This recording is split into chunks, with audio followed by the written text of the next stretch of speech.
Good morning class 12th। कल हमने आपके चैप्टर ह्यूमन रिप्रोडक्शन चैप्टर 3 में डिस्कस किया था स्पर्मेटोजेनेसिस एंड oogenesis। आज हम डिस्कस कर रहे हैं menstrual cycle. The reproductive cycle in the female primates example monkey, apps and human beings is called menstrual cycle. जो फीमेल के अंदर मिलने वाली रिप्रोडक्टिव साइकिल होती है, वो चाहे मंकी में मिले, ऐप में मिले या ह्यूमन बींग में मिले, उसे हम मेंस्ट्रुअल साइकिल कहते हैं। The first menstruation begins at puberty. जब हम एडल्ट स्टेज में आ जाते हैं, थोड़े से मैच्योर होने स्टार्ट हो जाते हैं, तो हमारा फर्स्ट मेंस्ट्रुएशन स्टार्ट हो जाता है। इस फेज़ को हम कहते हैं मीनार्क। ह्यूमन फीमेल्स में जो मेंस्ट्रुएशन है वो एक रेगुलर एवरेज इंटरवल्स के बाद लगभग 28-29 डेज़ के बाद फिर रिपीट हो जाता है। जो साइकिल है यहाँ पर इन इवेंट्स की, जो एक मेंस्ट्रुएशन के बाद अगले मेंस्ट्रुएशन तक की होती है, उसे हम कहते हैं मेंस्ट्रुअल साइकिल। इसमें क्या होता है कि एक ओवम जो है वो रिलीज होता है ओव्यूलेशन के दौरान ड्यूरिंग द मिडिल।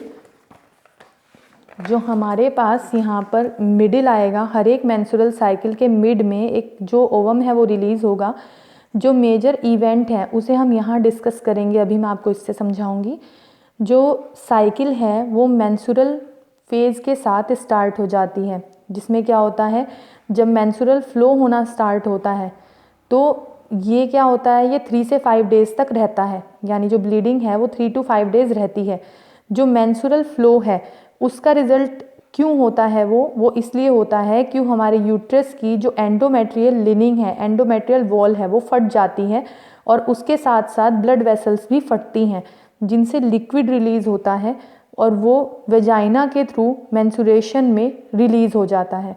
और इसके साथ साथ जो फर्टिलाइज नहीं हुए होते ओवम, वो भी रिलीज़ होते हैं, टूट कर रिलीज़ होते हैं। तो ये जो मेंस्ट्रुएशन है ये कई बार प्रेगनेंसी के इंडिकेटिव की फॉर्म में भी यूज़ किया जाता है।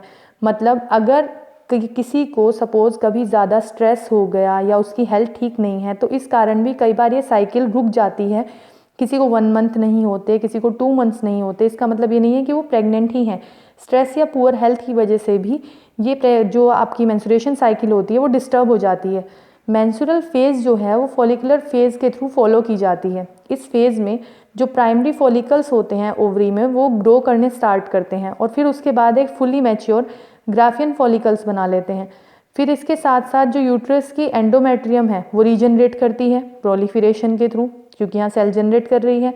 तो ये जो चेंजेस आते हैं ओवरी के अंदर और यूट्रस के अंदर, ये एक लेवल पर पिट्यूटरी और ओवेरियन हार्मोन के थ्रू इंड्यूस होते रहते हैं। और हार्मोन है यहाँ पर प्रोजेस्टेरोन और आपके प्रोजेस्टेरोन एस्ट्रोजन हार्मोन। जो सिक्रीशन है यहाँ पर मेनली जो सिक्रीशन होगा गोनेडोट्रोपिन हार्मोन का, LH एंड FSH, ये क्या करते हैं, ये ग्रेजुअली इसमें मतलब फॉलिकुलर फेज़ को बढ़ा देते हैं और इससे जो फॉलिकुलर डेवलपमेंट है उसके साथ साथ एस्ट्रोजन हार्मोन का सिक्रीशन होता है जो इन फॉलिकल्स को ग्रो कराता है। फिर यही ल्यूटिनाइजिंग हार्मोन और फॉलिकुलर स्टिमुलेटिंग हार्मोन ये एक पीक लेवल पे पहुंच जाते हैं मिडिल में, साइकिल की मिड में लगभग 14 डेज़ के बाद, जिससे क्या होता है, ल्यूटिनाइजिंग हार्मोन का एक तेज़ी से सिक्रीशन होता है और इसका मैक्सिमम लेवल जो होता है वो मिड साइकिल में, यानी कि मिड साइकिल के दौरान ही पहुंच जाता है मैक्सिमम लेवल पर। इसे कहते हैं LH सर्ज, यानी कि ल्यूटिनाइजिंग हार्मोन सर्ज। ये क्या करता है, ग्राफियन फॉलिकल्स को फाड़ देता है, यानी उसे रप्चर कर देता है, जिसके कारण क्या होता है, जो ओवम होता है वो रिलीज होता आता है। इमैच्योर ओवम ही यहाँ रिलीज हो जाएंगे, तो प्रोसेस हो जाएगी ओव्यूलेशन। जो ओव्यूलेशन है या ओव्यूलेटरी फेज़ है वो आगे चलकर ल्यूटियल फेज़ के थ्रू फॉलो होगी। इसमें क्या होगा, इसमें जो ग्राफिन फॉलिकल्स का बचा हुआ पार्ट होता है वो आगे ट्रांसफॉर्म हो जाता है कॉर्पस ल्यूटियम में।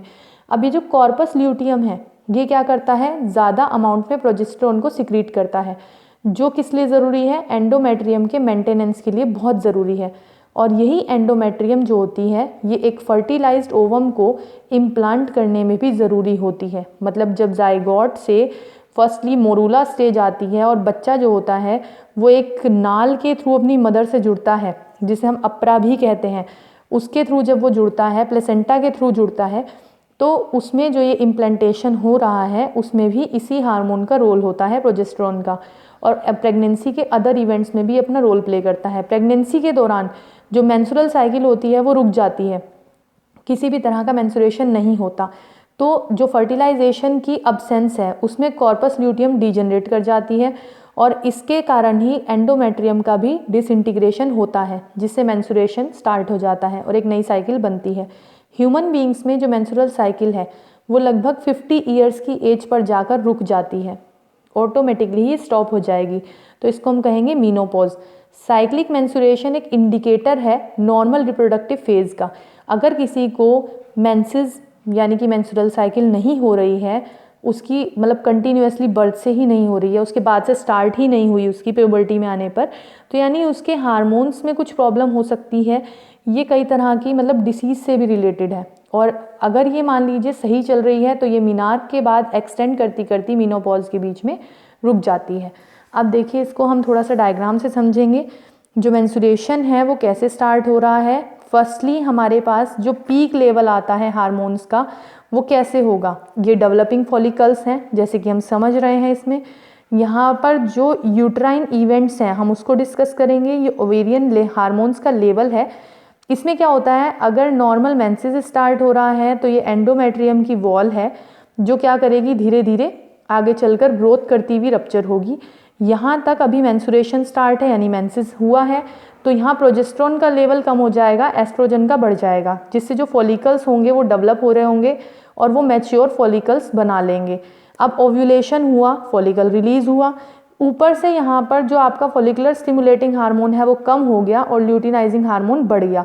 उसका मैक्सिमम लेवल पहुँचने पर ही ये वॉल रप्चर हो गई और रप्चर होते ही इसका जो रप्चर हुआ पार्ट है वो तो कॉर्पस ल्यूटियम को डेवलप करा रहा है, जो आगे चलकर फिर इस एंडोमेट्रियम को बनाएगा रीजनरेट करके। और यहाँ से जो मेंसेस होता है वो स्टार्ट हुआ रहता है। ये ल्यूट्रियल फेज है यानी कि सिक्रीटरी फेज है और इसके कुछ टाइम के बाद यानी इस 28 डेज के बाद वापस फिर यही चीज़ रिपीट हो जाती है, जिसे हम कहते हैं यहाँ पर जो इवेंट्स हैं मेंस्ट्रुअल साइकिल के, ये उनको रिप्रेजेंट करता है। तो कल हम करेंगे इससे next topic fertilisation and implantation. Thank you.